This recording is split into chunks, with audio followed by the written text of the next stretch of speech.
नमस्कार, स्वागत आहे तुमचे आमच्या चॅनेलमध्ये। आवाज महामुंबईचा, शोध बातमीचा, कौल मनाचा। चला तर मग आमचे चॅनेल शेअर करा, लाईक करा आणि सबस्क्राईब करा। धन्यवाद। जमला 55 वर्षांनी मैत्रीचा स्नेह मेळावा। 55 वर्षानंतर 55 मित्रमैत्रिणींची झाली गळाभेट। पेण तालुक्यातील पेण प्रायव्हेट हायस्कूलचे 11वी SSC 1970 सालचे 55 विद्यार्थी आणि विद्यार्थिनींनी आज उतरत्या वयात एकमेकांचा ठावठिकाणा शोधून अथक परिश्रमानंतर 23 मार्च रोजी एकत्र आले आणि पेण येथील आपण शिकलेल्या प्रायव्हेट हायस्कूलमध्येच एकत्र येऊन हे स्नेहसंमेलन साजरे केले। आज या वयाच्या सायंकाळी ही मैत्रीची मांदियाळी भेटली, पण तरीही सारे जणू मैत्रीच्या शक्तीने एकमेकांच्या ओढीने एकत्र जमले। यामध्ये कुणी इंजिनियर, तर कुणी डॉक्टर, तर कुणी आणखीन मोठ्या हुद्द्यावर। त्यातीलच इंजिनियर व कारखानदार माधव जोशी हे पेणच्या प्रसिद्ध पोह्यांचे कारखानदार, तर गणपत पाटील अलिबागला काम करणारे सर्जन, वैजयंती भोसले अजिंक्य स्टेट बँकेच्या निवृत्त चीफ मेडिकल, ईश्वरीय विश्वविद्यालय पनवेल सेवा केंद्र प्रमुख तारादिदी, इस्रोमध्ये काम करण्याचे संधी मिळालेले हेमंत वैरागी, सुभाष मुळे असे अनेक हे मित्रमैत्रिणी आहेत। त्यातील एक विशेष म्हणजे सुभाष मुळे यांचे चिरंजीव क्रिकेट खेळाडू म्हणून एका मोठ्या कंपनीत नोकरीत आहेत।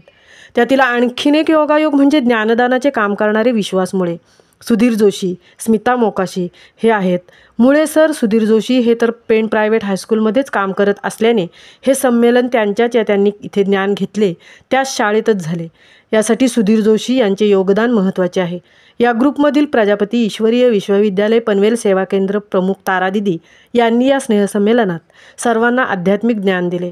हा कार्यक्रम तर उत्तमरित्या यशस्वी होण्यासाठी गीता वनगे, झेमसे, विभावरी जोशी देव, सुधीर जोशी, विश्वास मुळे, विनायक गोखले, सुरेश देशमुख, ललित चौलकर, सुभाष मुळे, हेमंत वैरागी यांचा सहभाग अमूल्य होता।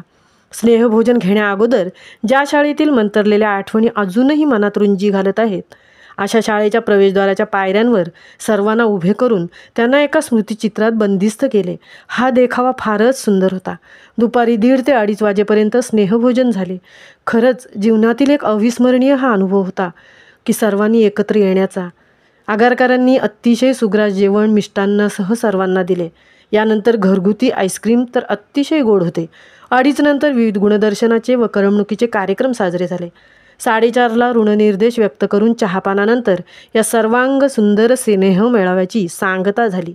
घरी जाताना आठवणींच्या हिंदोळ्यावर झुलत मित्रमैत्रिणींना भेटून समाधानाची शिदोरी घेऊन परत नंतर भेटूया असे एकमेकांना आश्वस्त करून दिवसभरातील अनुभवलेले क्षण वेचून घरी घेऊन एकमेकांचा निरोप घेतला। अशा या अनमोल मैत्रीसाठी एवढेच म्हणावेसे वाटते, किसी के लिए एहसास है, किसी के लिए विश्वास है, किसी के लिए बस आस है, पर मेरे लिए दोस्ती का मतलब ही खास है।